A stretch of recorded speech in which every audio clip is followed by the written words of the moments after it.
Man, can you believe it? A Joker standalone movie. Martin Scorsese has done it. Todd Phillips and Warner Brothers has agreed, and it doesn't look like it's gonna fit within the whole DC EU theme and whatever. But Warner Brothers has gotten Todd Phillips to co-write it, the guy who did, the Hangover series, to make a movie about Batman's arch nemesis, the Joker. And we're gonna have a whole new Joker, and we won't have Jared Leto playing the Joker again, which sucks. But is this really the time for it? I mean, because I've seen the Joker portrayed better in the Arkham series than anything else. I'm like, they've already told an unbelievable story, but they want to do an origin story for the Joker. Of course, it's going to make a lot of money, but now we got to find out like what would be his.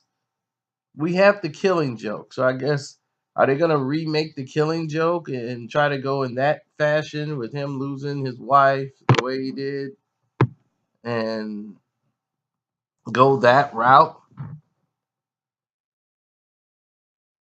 So you're looking at a $200 million budget, but they're on pleasure to deliver. You know what I'm saying? This VFX driven spectacle that they're gonna be working with.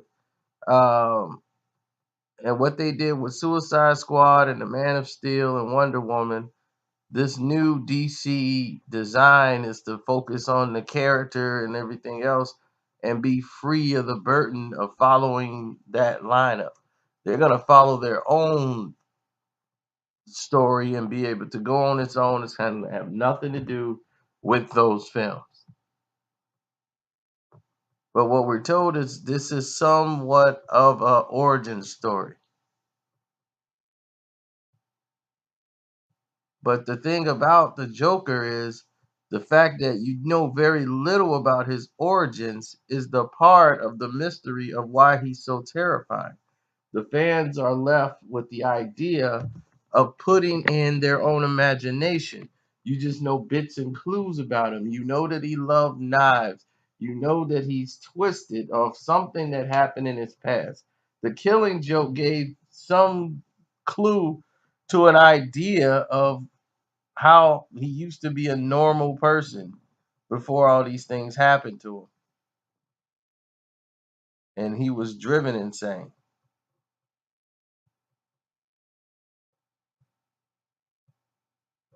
So Martin Scorsese's gonna produce it. Todd Phillips gonna co-write it, but we don't have a Joker yet. Now Margot Robbie, who played Harley Quinn, will not be in this next film. Now Jared Leto will return as the Joker in Suicide Squad 2.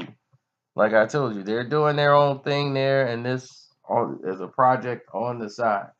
It's like when they had Army Hammer, and they were getting ready to start filming for the Justice League movie back then, the Mortals Justice League, and Army Hammer was Batman, and they had Christian Bale playing the movie Batman. It was a standalone movie, the Justice League, as opposed to, and they didn't want to confuse the people watching, and it can be confusing. I mean, we're a lot smarter to understand it, and we'll just be like, look, we're gonna watch it anyway because it's the Joker's movie, but that could be confusing. Like, who's the Joker? Which Joker am I watching now? How many Jokers are there?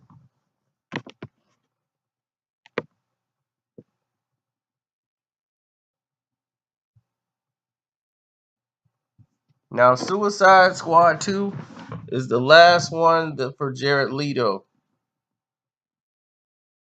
and he's the clown prince of crime. But he's only signed on to do 2 films.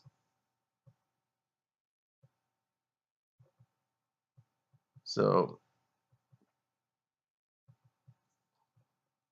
That's where we are right now. We'll find out more if we get Cass and all the other people involved, but that's it so far. I'm out.